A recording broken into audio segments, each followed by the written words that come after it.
नमस्कार दोस्तों, बात करते हैं आज 27 जून दिन शनिवार की ताज़ा खबरों की। आज की बड़ी खबरों को शुरू करने से पहले जिन्होंने चैनल को सब्सक्राइब नहीं किया, जल्दी जाकर चैनल को सब्सक्राइब जरूर कर लें ताकि कोई सरकारी ऐलान होता है जहाँ फिर कोई बड़ी खबर आती है तो उसकी नोटिफिकेशन आप तक पहुँच जाया करेगी। दोस्तों, अब बात करते हैं आज के मुख्य समाचारों की, जहाँ पर पहली बड़ी खबर है, नौकरी करने वाले को लग सकता है बड़ा झटका, इस वजह से फिर घट सकती है पीएफ की ब्याज दरें। सरकार का आदेश, अंतर्राष्ट्रीय हवाई यात्रा सेवा पर 15 जुलाई तक जारी रहेगा प्रतिबंध। यूपी ने चीन को दिया बड़ा झटका, सबसे बड़ी डिफेंस इंडस्ट्री से ड्रैगन का पत्ता साफ। भूटान ने पानी रोके जाने पर दी सफाई, भारत को लेकर कही अहम बात। बढ़ते मामले के बीच ठीक होने वाले मरीजों की संख्या बढ़ी, रिकवरी रेट 60%। 15 जुलाई तक सीबीएसई के रिजल्ट, जो परीक्षा देना चाहे दे सकते हैं, एचआरडी मंत्री रमेश पोखरियाल। कोरोना टेस्ट के मामले में सबसे आगे निकला ये राज्य, अब तक 10 लाख नमूनों की जांच। भारत में तेजी से होगा हेलीकॉप्टर और राइफल का प्रोडक्शन, रूस देगा टेक्नोलॉजी। कोरोना के चलते सरकार ने लिया बड़ा फैसला, ये लोग पोस्टल बैलेट से कर सकेंगे वोटिंग। पुलिस वालों का तनाव कम करने के लिए अनोखी पहल, जाने कैसे होगी काउंसलिंग। भारत ने चारों तरफ से की घेराबंदी, बैकफुट पर आने को मजबूर हुआ चीन 20 तो भारत 21, अब हर दुस्साहस की सजा भुगतेगा ड्रैगन, ये है पीएम मोदी की तैयारी। सीबीएसई और आईसीएसई के 10वीं और 12वीं के छात्रों के लिए खुशखबरी, इस दिन आएगा रिजल्ट। दोस्तों, ये थे आज के मुख्य समाचार। अब बात करते हैं विस्तार से, जहां पर पहली बड़ी खबर है, नौकरी करने वालों को लग सकता है बड़ा झटका, इस वजह से फिर घट सकती है पीएफ की ब्याज दरें। जी हां दोस्तों, कोरोना के इस संकट में आम आदमी की मुश्किलें रोजाना बढ़ती जा रही हैं। एक और महंगाई, दूसरी ओर सेविंग पर ब्याज दरें लगातार कम हो रही हैं। मीडिया रिपोर्ट्स के मुताबिक ईपीएफओ की तरफ से एक बार फिर ब्याज दरों में कटौती की जा सकती है। इसके पीछे मुख्य वजह निवेश पर घटते रहने वाले रिटर्न को बताया जा रहा है, जिसके चलते प्रोविडेंट फंड पर दिए जाने वाले ब्याज को घटाने पर विचार किया जा रहा है। आपको बता दें कि वित्त वर्ष 2019-20 के पीएफ दरें 8.65% से घटकर 8.50% कर दी गई हैं, लेकिन अभी तक उसे वित्त मंत्रालय से मंजूरी नहीं मिल सकी है। अगली बड़ी खबर है, सरकार का आदेश, अंतर्राष्ट्रीय हवाई यात्रा सेवा पर 15 जुलाई तक जारी रहेगा प्रतिबंध। जी हां दोस्तों, देश में कोरोना वायरस की स्थिति को देखते हुए केंद्र सरकार ने अभी अंतर्राष्ट्रीय हवाई यात्रा सेवा को बंद रखने का फैसला किया है। शुक्रवार को जारी एक आदेश के अनुसार कमर्शियल अंतर्राष्ट्रीय हवाई यात्रा सेवा पर प्रतिबंध 15 जुलाई तक लागू रहेगा। हालांकि डीजीसीए ने कहा है कि स्थितियों के अनुसार चयनित मार्गों पर कुछ अंतर्राष्ट्रीय हवाई सेवाओं को संचालन की अनुमति दी जा सकती है। अगली बड़ी खबर है, यूपी ने चीन को दिया बड़ा झटका, सबसे बड़ी डिफेंस इंडस्ट्री से ड्रैगन का पत्ता साफ। जी हां दोस्तों, डिफेंस उत्पादों में देश के प्रमुख और प्रदेश के सबसे बड़े गढ़ कानपुर ने चीन का पत्ता साफ कर दिया। यहां बनने वाली बुलेट प्रूफ जैकेट और बुलेट प्रूफ हेलमेट में चीन का कोई अंश नहीं है। जिंदगी और मौत से जुड़े इन बेहद संवेदनशील उत्पादों के लिए किसी तरह का समझौता तैयार करने को उद्यमी तैयार नहीं है। इसलिए महंगा होने के बावजूद अमेरिका और यूरोप के दिग्गज कंपनियों से उत्पाद लेते हैं, फिर अपने रिसर्च और डेवलपमेंट के दम पर उत्पादों की कीमत इस तरह कम करते हैं कि गुणवत्ता पर रत्ती भर फर्क नहीं पड़ता। बुलेट प्रूफ जैकेट बनाने के लिए सबसे पहले फाइबर या फिलामेंट का निर्माण किया जाता है, जो वज़न में हल्के लेकिन मजबूत होते हैं। अगली बड़ी खबर है, भूटान ने पानी रोके जाने पर दी सफाई, भारत को लेकर कही अहम बात।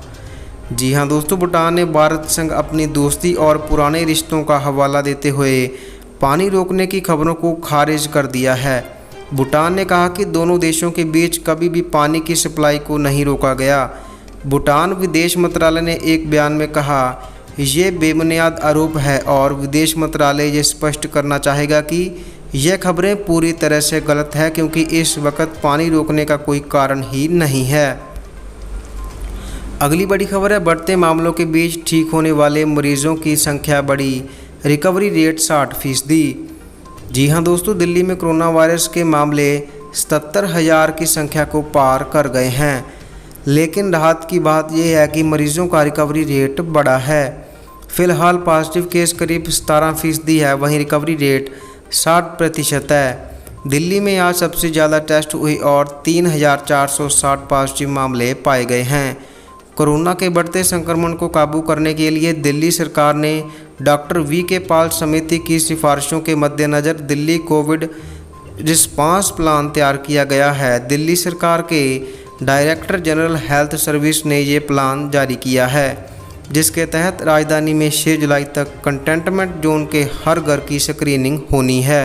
अगली बड़ी खबर है, 15 जुलाई तक सीबीएसई के रिजल्ट जो परीक्षा देना चाहे दे सकते हैं, एचआरडी मंत्री रमेश पोखरियाल। जी हां दोस्तों, सीबीएसई की 10वीं और 12वीं की बची हुई परीक्षाएं रद्द कर दी हैं।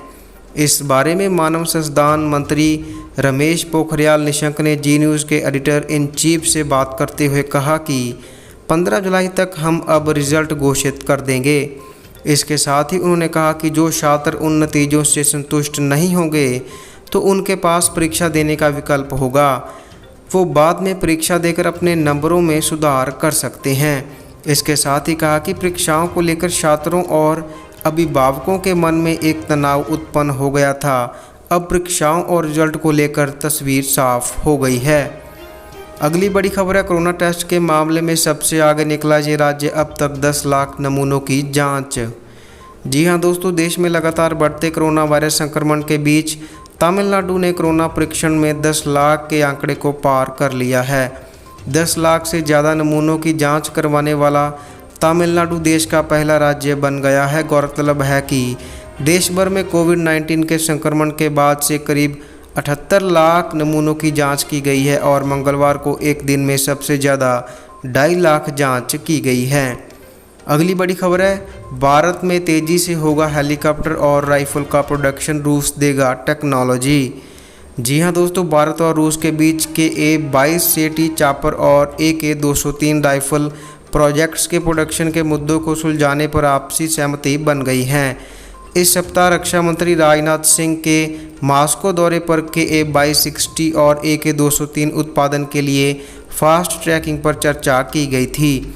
सूत्रों से मिली जानकारी के मुताबिक दोनों देशों ने इस मसले को हल कर लिया है और इन प्रोजेक्ट को लॉन्च करने के लिए सभी प्रयास किए जाएंगे। अगली बड़ी खबर है, कोरोना के चलते सरकार ने लिया बड़ा फैसला, ये लोग पोस्टल बैलेट से कर सकेंगे वोटिंग। जी हां दोस्तों, कोरोना महामारी ने सब कुछ बदल दिया है। सोशल गैदरिंग से लेकर घूमने फिरने तक अब कुछ भी पहले जैसा नहीं रह गया। कोरोना का असर राजनीति और चुनाव पर भी दिखने लगा है। एहतियात सरकार कई नियमों में बदलाव कर रही हैं। इस कड़ी में केंद्र सरकार ने 65 साल और उससे ज़्यादा उम्र के लोगों को पोस्टल बैलेट से वोट देने यानी कि डाक के ज़रिए मतदान करने की सुविधा दे दी है। इसके अलावा डायबिटीज़ के मरीजों की ही तरह कोविड-19 के पेशेंट को भी वोटिंग की सुविधाएं दी जाएंगी। अगली बड़ी खबर है, कोरोना वायरस संकट काल के चुनौती भरे समय में पुलिस वाले लगातार अपनी ड्यूटी कर रहे हैं और कई बार संक्रमित भी हो रहे हैं। ऐसे मुश्किल समय में पुलिस कर्मियों को काफ़ी ज़्यादा तनाव भी हो रहा है। इसी तनाव का पता करने और उसे दूर करने के लिए दिल्ली पुलिस द्वारा सेंट्रल डिस्ट्रिक्ट के पुलिस कर्मियों के लिए एक पहल शुरू की गई है। इस पहल को हेल्थी पुलिस हैप्पी पुलिस नाम दिया गया है। अगली बड़ी खबर है, भारत ने चारों तरफ से की घेराबंदी, बैकफुट पर आने को मजबूर हुआ चीन। जी हां दोस्तों, गलवान में चीन को जो सबक मिला उसे वो ज़िंदगी भर भूल नहीं पाएगा। लेकिन अगर अभी भी चीन के मन में 2020 के नए भारत को लेकर कोई वहम है तो अब तक उसकी वो गलतफहमी दूर हो चुकी है। चीन के दबाव के आगे ना झुककर बल्कि उससे करारा जवाब देकर और कूटनीतिक तौर पर चीन को मात देकर भारत ने चीन की पूरी तरह घेराबंदी कर ली है। अपने आप को दुनिया की सबसे शक्तिशाली समझने वाले चीन का गुरूर अब टूट चुका है। गलवान के बाद चीन समझ चुका है कि इस बार भारत से भिड़ना उसके लिए घाटे का सौदा साबित होने वाला है। अगली बड़ी खबर है, चीन 20 तो भारत 21, अब हर दुस्साहस की सजा भुगतेगा ड्रैगन। ये है पीएम मोदी की तैयारी। जी हाँ दोस्तों, लद्दाख में भारतीय ज़मीन पर अपनी नज़रें गड़ाकर चीन एक बड़ी गलती कर चुका है। अक्सर दूसरों की ज़मीन हड़पने की आदत रखने वाले चीन को भारत पर नज़र डालना बेहद भारी पड़ सकता है। चीन भले ही अपने आप को बेहतर बताकर बड़ी बड़ी बातें करता हो, लेकिन मौजूदा विवाद से उसके सारे भ्रम टूट चुके हैं। भारत ने सड़क से लेकर सेना के मोर्चे तक चीन को करारा जवाब दिया है और बता दिया है कि 2020 का भारत उस पर 21 ही साबित होगा। अगली बड़ी खबर है, सीबीएसई और आईसीएसई के 10वीं और 12वीं के छात्रों के लिए खुशखबरी, इस दिन आएगा रिजल्ट। जी हाँ दोस्तों, केंद्रीय माध्यमिक शिक्षा बोर्ड और council for the Indian school certification examination ने सुनवाई के दौरान सुप्रीम कोर्ट को बताया है कि 10वीं और 12वीं कक्षा के रिजल्ट को 15 जुलाई तक घोषित कर दिया जाएगा। इसके अलावा सीबीएसई ने परीक्षा के बिना बच्चों को मार्क्स कैसे दिए जाएंगे, इस पर भी हलफनामा दायर करके जानकारी दी है।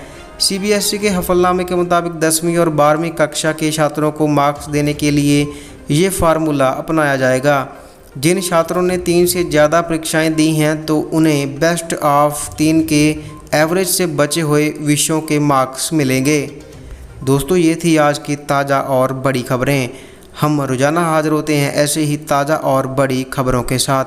कृपया जिन्होंने चैनल को सब्सक्राइब नहीं किया, जल्दी जाकर चैनल को सब्सक्राइब जरूर कर लें, ताकि कोई सरकारी ऐलान होता है या फिर कोई बड़ी खबर आती है तो उसकी नोटिफिकेशन आप तक पहुंच जाया करेगी। इसके साथ ही खबरों का ये बुलेटिन अब ख़त्म होता है। धन्यवाद।